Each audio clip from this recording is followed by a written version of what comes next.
हाँ जी, 10th class subject science के part 3 धातुएं तथा अधातुओं के बारे में आज हम पढ़ेंगे।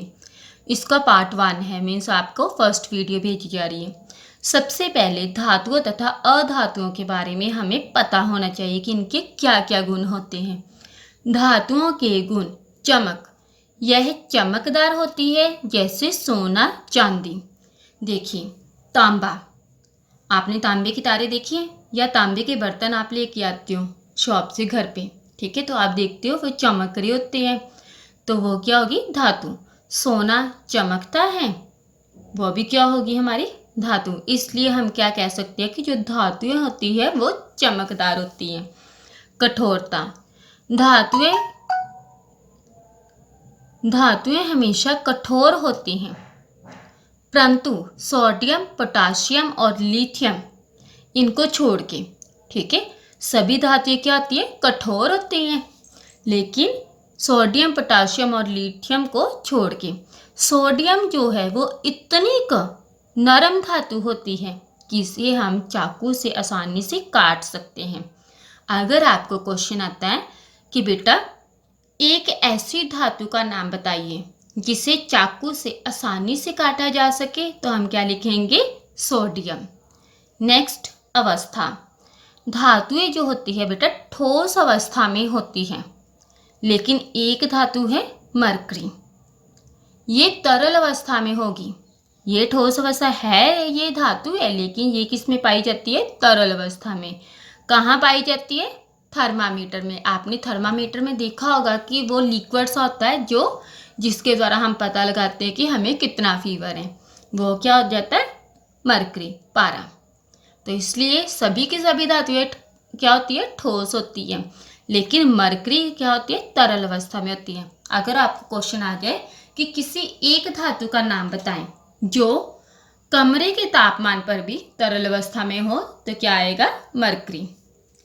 आघातवर्ध्य, धातुएं आघातवर्ध्य होती हैं, मीन्स इन्हें हथौड़े से पीट पीट कर बिना तोड़े हुए इनकी चादरें बनाई जाती हैं। इन्हें कैसे क्या कहेंगे हम? आघातवर्ध्य। सबसे ज्यादा आघातवर्ध्य धातु कौन सी है? सोना, चांदी।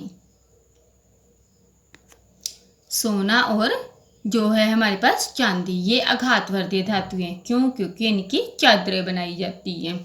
चादरें वो नहीं, कपड़े बिछाने वाले नहीं बेड पे, बेटा दूसरी चादरें होती हैं। जैसे एल्युमिनियम, आप रोटी रैप करते हो, ठीक है, एल्युमिनियम फॉइल बनती है ना, तो वो भी हमारी क्या होगी? धातुएं।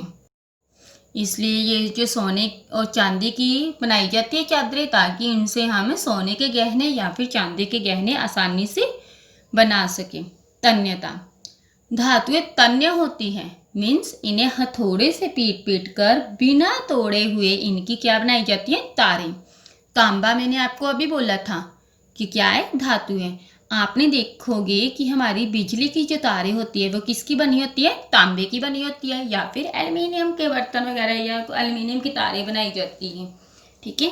इसलिए अगर आपको क्वेश्चन आ जाए आघातवर्ध्य और तन्यता में अंतर क्या है, तो आपने क्या लिखना है कि आघातवर्ध्य वो मीन्स प्रॉपर्टी है धातु की जिसके द्वारा इन्हें हथौड़े से पीट पीट कर चादरें बनाई जाती हैं। उदाहरण दे देनी है, सोना, चांदी। तन्यता धातु का वह गुण है जिसके द्वारा इन्हें हथौड़े से पीट पीट कर इनकी तारें बनाई जाती है। और इसकी उदाहरण क्या आ जाएगी? तांबा। ताप और विद्युत की सुचालक, धातुएं जो होती हैं ताप और विद्युत की सुचालक होती है। अब जो तांबे की तारें बनाई जाती है उसमें से आप देखोगे कि जो विद्युत है वो आसानी से गुजर सकती है। सिल्वर के बर्तन, आप चाय बनाते हो, चाय के लिए आपने फ्राई पैन लेते हो, वो फ्राई पैन किसका बना होता है? सिल्वर का। क्यों? क्योंकि ये जल्दी से जल्दी बर्तन गर्म हो जाता है और हमारा जो भोजन है वो पक जाता है। पिघलाव और उबाल दर्जा, इनका पिघलाव और उबाल दर्जा अधिक होता है, मीन्स ये जल्दी जो है नहीं पिघलती, ठीक है। आगे बेटा ध्वनि, जब धातु किसी ठोस पदार्थ से टकराती है तो मधुर ध्वनि उत्पन्न करती है। जैसे घंटी, आपने मंदिरों में घंटी लगी हुई देखती है बच्चे, जब उस हम घंटी को बजाते हैं ना तो एक मधुर सी आवाज़ उत्पन्न होती है। यहाँ हम घर में डोरबेल लगाते हैं, ठीक है। डोरबेल नहीं, जैसे फेंग शुई बेल हम बोल सकते हैं। फेंग शुई बेल जब हम वो लगाते हैं तो उसकी आवाज़ आपको देखा कितनी मधुर होती है।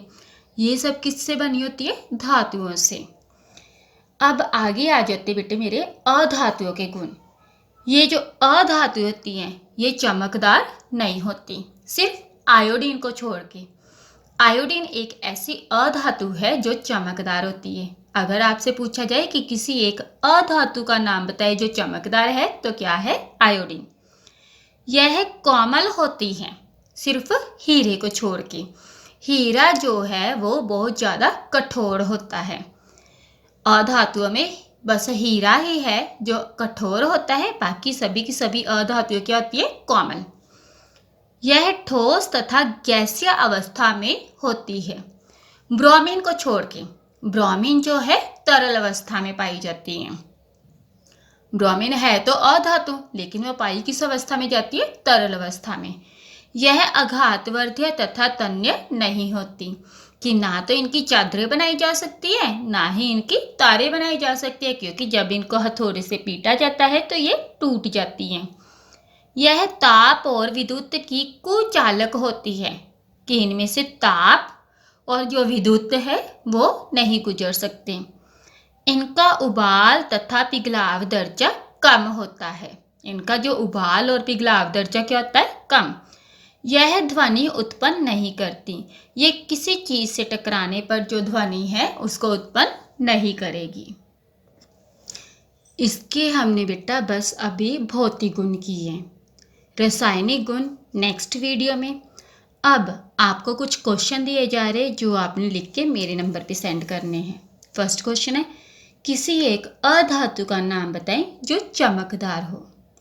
धातु तथा अधातु के भौतिक गुण आपने ध्यान रखना है कि आपको एग्जाम में भौतिक गुण पूछे जा रहे हैं या रासायनिक गुण, उनके अकॉर्डिंग ही आंसर देना है। आघातवर्ध्य तथा तन्यता में अंतर बताएं। किस धातु को आसानी से चाकू से काटा जा सकता है? डैश अधातु तरल अवस्था में होती है, कौन सी होगी? ब्रोमीन। ओके।